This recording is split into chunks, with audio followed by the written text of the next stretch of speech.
العالمين والصلاة والسلام على أشرف المرسلين وعلى آله وصحبه أجمعين أما بعد رب اشرح لي صدري ويسر لي أمري واحلل عقدة من لساني يفقه قولي فأعوذ بالله من الشيطان الرجيم بسم الله الرحمن الرحيم وما محمد إلا رسول صدق الله العظيم.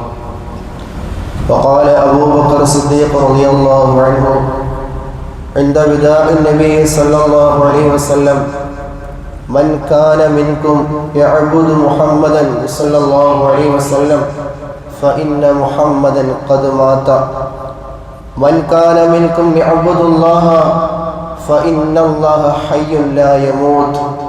അല്ലാഹു സുബ്ഹാനഹു വ തആല നമ്മുടെ നമസ്കാരങ്ങളെ സ്വീകരിക്കുമാറാകട്ടെ. അവസാന മണിക്കൂറുകളിലാണ് അള്ളാഹുവിൻ്റെ പരിശുദ്ധമായ റമദാനിൽ നമ്മൾ കഴിഞ്ഞുകൂടുന്നത്. ഇന്ന് വരെയുമുള്ള മുഴുവൻ അമലുകളെയും അള്ളാഹു സുബ്ഹാനഹു വ തആല അവൻ്റെ ഔദാര്യം കൊണ്ട് സ്വീകരിക്കുമാറാകട്ടെ. വീഴ്ചകൾ വന്നുപോയവരാണ് ഞാനും നിങ്ങളും, തെറ്റുകുറ്റങ്ങൾ ചെയ്തവരാണ്.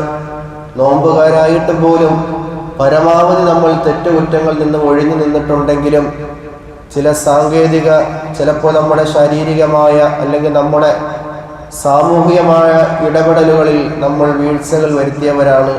അല്ലാഹു സുബ്ഹാനഹു വ തആല നമ്മുടെ മുഴുവൻ പോരായ്മകളെയും അല്ലാഹു സുബ്ഹാനഹു വ തആല പരിഹരിക്കുമാറാകട്ടെ.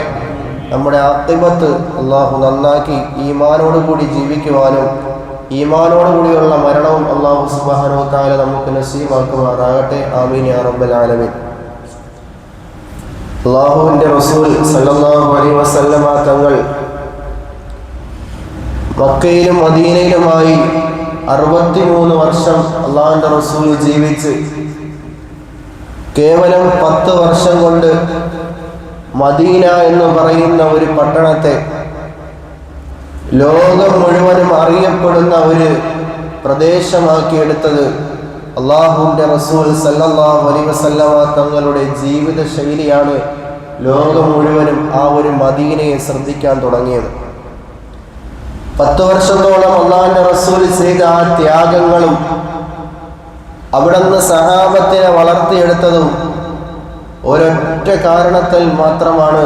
അത് അള്ളാഹുവിനെ ആരാധിക്കുക, ശിർക്കിൽ നിങ്ങൾ ഒഴിഞ്ഞു നിൽക്കുക. കാരണം അള്ളാഹു പൊറുക്കപ്പെടാത്ത പാപങ്ങളിൽ അള്ളാഹുവിൻ്റെ റസൂൽ 7 വൻദോഷങ്ങൾ പറഞ്ഞതിൽ ഒന്നാമതായി അള്ളാഹുവിൻ്റെ റസൂൽ എടുത്തു പറഞ്ഞു, നിങ്ങൾ അള്ളാഹുവിനെ എന്തെങ്കിലും ഒരു വസ്തുവിനോട് പങ്കു ചേർക്കുകയാണെങ്കിൽ അല്ലാഹു സുബ്ഹാനഹു വ തആല അവൻ്റെ പാപങ്ങൾ പൊറുക്കുകയില്ല എന്ന് ശഫീഉനാ റസൂലുള്ളാഹി സ്വല്ലല്ലാഹു അലൈഹി വസല്ലം. അങ്ങനെ ഒരിക്കൽ അല്ലാഹുവിൻ്റെ റസൂൽ സഹാബത്ത് ഇരിക്കുന്നു, നിങ്ങൾക്ക് ഏറ്റവും ഇഷ്ടപ്പെട്ട 3 കാര്യങ്ങൾ പറയുക. മഹാനായ അബൂബക്കർ സിദ്ദീഖ് തങ്ങൾ പറയേ, അങ്ങയെ കാണലും അങ്ങയെ കേൾക്കലും അങ്ങയുടെ അടുത്ത് ഇരിക്കലും, ഈ 3 കാര്യങ്ങളാണ് ഈ ദുനിയാവിൽ വെച്ച് എനിക്ക് ഏറ്റവും ഇഷ്ടപ്പെട്ടതെന്ന് മഹാനായ അബൂബക്കർ സിദ്ദീഖ് റളിയല്ലാഹു അൻഹു പറയുന്നു. അവസാനം അല്ലാഹുവിൻ്റെ റസൂലിൻ്റെ വിദാഇൻ്റെ സമയം, ഈ ഒരു സന്ദർഭവുമായി ഞാനും നിങ്ങളും കണക്ട് ചെയ്യേണ്ട ഒരു വിഷയമാണ്. വിശുദ്ധമായ റമദാൻ, അതും വിദാഇൻ്റെ അവസരത്തിലാണ്, നമ്മിൽ നിന്ന് വിട പറയാനുള്ള സാഹചര്യത്തിലാണ്. അല്ലാഹുവിൻ്റെ റസൂൽ സല്ലല്ലാഹു അലൈഹി വസല്ലമ തങ്ങളും ഈ ലോകത്ത് നിന്ന് വിദാഅായപ്പോൾ, വഫാത്തായപ്പോൾ സയ്യിദുനാ അബൂബക്കർ സിദ്ദീഖ് റളിയല്ലാഹു അൻഹു മുസ്ലിങ്ങൾ മുഴുവനും ഒരു താങ്ങും തണലുമില്ലാതെ എന്തൊക്കെയോ ആയ ഒരു സാഹചര്യത്തിൽ അള്ളാഹുവിൻ്റെ റസൂലിൻ്റെ വിടവാങ്ങൽ ആർക്കും താങ്ങാൻ കഴിയാതിരുന്ന സന്ദർഭത്തിൽ ആ വിശുദ്ധമായ ഇസ്ലാമിനെ നിലയുറപ്പിച്ചത് മഹാനായ അബൂബക്കർ സിദ്ദീഖ് റളിയല്ലാഹു അൻഹു ആണ്. മഹാനായ അബൂബക്കർ സിദ്ദീഖ് റളിയല്ലാഹു അൻഹു പറയുന്നു, അവിടെ ഒരുമിച്ച് കൂടിയ റസൂലുള്ളാഹിന്റെ ആ ഒരു ജനാസയുടെ മുന്നിൽ ഒരുമിച്ച് കൂടിയ ജനങ്ങളോട് അല്ലാഹുവിൻ്റെ റസൂലിന്റെ സഹാബി പറയുന്നു, മൻ കാന മിൻകും, നിങ്ങളിൽ ആരെങ്കിലും യഅ്ബുദു മുഹമ്മദൻ, ഇത്രയും വർഷത്തോളം പ്രവാചകന്റെ കൂടെ നിന്ന് പ്രവാചകന്റെ ചര്യ പിൻപറ്റിയിട്ട് നിങ്ങളെല്ലാവരും ആരാധിക്കുന്നത് മുഹമ്മദ് എന്ന് പറയുന്ന പ്രവാചകനാണെങ്കിൽ ഫഇന്ന മുഹമ്മദൻ ഖദ് മാത, ഇതാ നിങ്ങളുടെ മുമ്പിൽ മുഹമ്മദ് എന്ന് പറയുന്ന പ്രവാചകൻ അള്ളാഹുവിന്റെ റഹ്മത്തിലേക്ക് യാത്രയായിരിക്കുകയാണ്.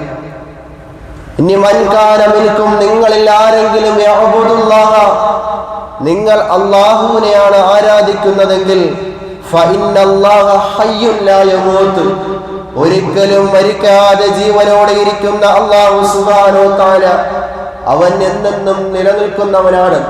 മഹാനായ അബൂബക്കർ സിദ്ദീഖ് റളിയല്ലാഹു അൻഹു പറയുന്നു. ശേഷം വിശുദ്ധമായ ഖുർആനിന്റെ ആയത്ത് വമാ മുഹമ്മദുൻ ഇല്ലാ റസൂൽ, മുഹമ്മദ് എന്ന് പറയുന്ന പ്രവാചകൻ ഇല്ലാ റസൂൽ, അത് അള്ളാഹുവിന്റെ ദൂതനല്ലാതെയല്ല, അത് നിങ്ങൾ ആരാധിക്കാനുള്ള നബി, ആരാധിക്കേണ്ട നബിയല്ല, നിങ്ങൾ പിൻപറ്റേണ്ട നബിയാണെന്ന് വിശുദ്ധമായ ഖുർആൻ പഠിപ്പിക്കുന്നു. പറഞ്ഞു വരുന്നത് വിശുദ്ധമായ റമളാൻ, വമാ റമളാൻ ഇല്ല ശഹർ, റമളാൻ എന്ന് പറയുന്നത് ഒരു മാസമല്ലാതെയല്ല. ഈ റമളാനിന്റെ പോരിശകൾ മാത്രം, ഈ റമളാനിൽ മാത്രമേ അള്ളാഹു ഉള്ളൂ, ഈ റമളാനിൽ മാത്രമേ നിസ്കാരമുള്ളൂ, ഈ റമളാനിൽ മാത്രമേ സക്കാത്തുള്ളൂ, ഈ റമളാനിൽ മാത്രമേ സ്വതക്കയുള്ളൂ, ഈ റമളാനിൽ മാത്രമേ പരസ്പര ബന്ധങ്ങളും സൽക്കാരങ്ങളുമുള്ളൂ എന്നാണ് ഇവിടെ ഇരിക്കുന്ന ആരെങ്കിലും ചിന്തിക്കുന്നതെങ്കിൽ വമാ റമളാനു ഇല്ല ശഹർ, അള്ളാഹുവിന് 12 മാസങ്ങളുള്ളത് പോലെയുള്ള ഒരു മാസം മാത്രമാണ് റമളാൻ എന്ന് പറയുന്നത്. പ്രവാചകൻ സല്ലല്ലാഹു അലൈഹി വസല്ലമ തങ്ങൾ മുൻകഴിഞ്ഞ പ്രവാചകന്മാർ എങ്ങനെയാണോ അങ്ങനെയുള്ള ഒരു പ്രവാചകൻ മാത്രമാണെന്ന് വിശുദ്ധമായ ഖുർആൻ നമുക്ക് പഠിപ്പിക്കുമ്പോൾ, ഈ റമളാൻ വിടവാങ്ങുന്ന സമയത്ത് നമ്മൾ എന്ത് ആഗ്രഹിച്ചാണോ നമ്മൾ ഇബാദത്തുകൾ ചെയ്തത്, ആരുടെ വജ്ഹ് ഉദ്ദേശിച്ചുകൊണ്ടാണോ ഞാനും നിങ്ങളും സൽക്കർമ്മങ്ങൾ ചെയ്തത്, അത് റമളാൻ വിട പറഞ്ഞു പോകുമ്പോൾ മഹാനായ അബൂബക്കർ തങ്ങൾ പറഞ്ഞതുപോലെ അള്ളാഹുവിന്റെ റസൂൽ വഫാത്തായതിനു ശേഷം നിങ്ങൾ ആരും നിങ്ങളുടെ ഇസ്ലാമിൽ നിന്ന് പിന്തിരിഞ്ഞു പോകാൻ പാടില്ല. നിങ്ങളെ ഇസ്ലാമിൽ അടിയുറപ്പിച്ചത് ഏതൊരു ഇലാഹിന്റെ കാരണത്താലാണോ അതേ രീതിയിൽ തന്നെ നിങ്ങൾ അടിയുറച്ചു നിൽക്കണമെന്ന് പറഞ്ഞതുപോലെ ഈ ഒരു സാഹചര്യത്തിൽ എനിക്ക് നിങ്ങളോട് സൂചിപ്പിക്കാനുള്ളത്, നിങ്ങൾ റമളാനിനെ മാത്രം ആഗ്രഹിച്ചുകൊണ്ട് നിങ്ങൾ ഇബാദത്ത് ചെയ്തവരാണെങ്കിൽ നിങ്ങൾ അങ്ങനെ ഒരിക്കലും ആകാൻ പാടില്ല. നിങ്ങൾ എന്നും അള്ളാഹുവിനെ ഓർക്കുകയും അള്ളാഹുവിന്റെ അനുഗ്രഹങ്ങൾക്ക് ശുക്ർ ചെയ്യുകയും അള്ളാഹുവിന്റെ വിധിവിലക്കുകൾ അനുസരിച്ച് യഥാർത്ഥ മുസ്ലിമായി ജീവിക്കുവാൻ അള്ളാഹു തൗഫീഖ് നൽകി അനുഗ്രഹിക്കുമാറാകട്ടെ. അള്ളാഹുവിന്റെ റസൂൽ സല്ലല്ലാഹു അലൈഹി വസല്ലമ തങ്ങൾ പറയുന്നു, ഈ ലോകം മുഴുവനും എന്റെ മഹാനായ സഹാബത്ത് പറയുന്നു, ഈ ലോകം മുഴുവനും നിശബ്ദതായി പോയത്, കരഞ്ഞുപോയത് മഹാനായ റസൂലുള്ളാഹി സ്വല്ലല്ലാഹു അലൈഹി വസല്ലമ തങ്ങളുടെ വിടവാങ്ങലിലാണ്. അതുപോലെ തന്നെ ഓരോ മുസ്ലിമിനും വിശുദ്ധമായ റമളാൻ വിടവാങ്ങുമ്പോൾ അവന്റെ ജീവിതത്തിൽ എന്തോ ഒന്ന് അടർന്നു പോയിരിക്കുന്നു എന്ന ചിന്തയോടുകൂടി, വളരെ വിഷമത്തോടുകൂടി, വളരെ ഗൗരവത്തോടുകൂടി ആ റമളാനിനെ നമ്മൾ യാത്ര അയക്കണമെന്ന് ഞാൻ ഈ ഒരു സാഹചര്യത്തിൽ നിങ്ങളോട് ഉണർത്തുകയാണ്.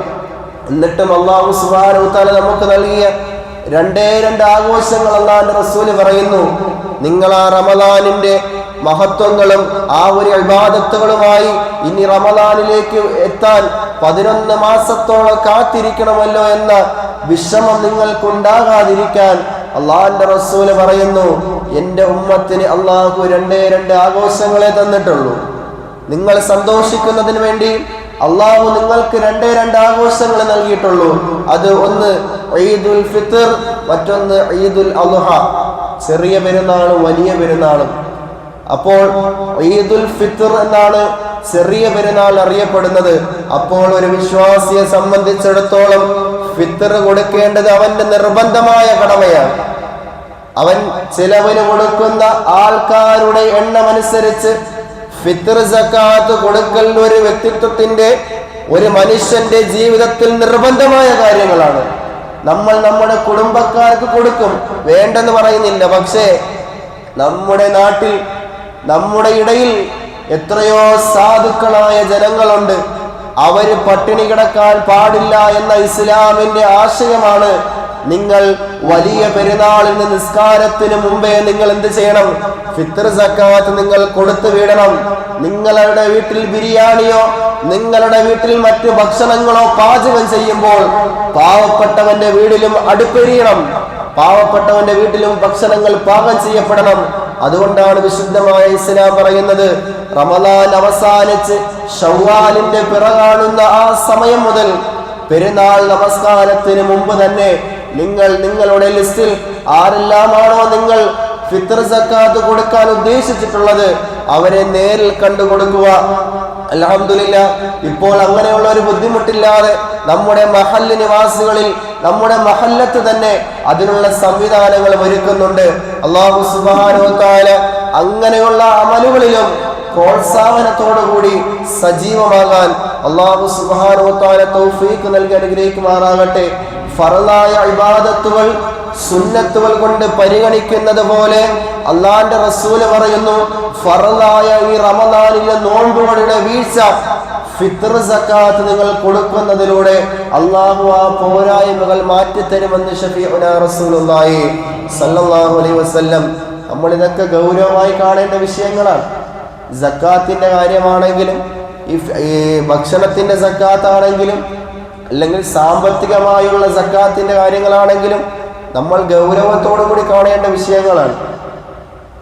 ഏകദേശം അതിൽ നിന്നുള്ള 2.5% നമുക്ക് നിഷിദ്ധമാക്കപ്പെട്ടതാണ്. നമ്മൾ ഒരു വർഷം കൊണ്ട് സമ്പാദിക്കുന്ന സമ്പാദ്യത്തിൽ അതിൽ 2.5% മറ്റുള്ളവന്റെ ഓഹരിയാണ്. മറ്റുള്ളവൻ അവകാശപ്പെട്ടത് നമ്മൾ ഭക്ഷിക്കുമ്പോൾ നാളെ റബ്ബിന്റെ മുന്നിൽ നമ്മളെ ചോദ്യം ചെയ്യപ്പെടും.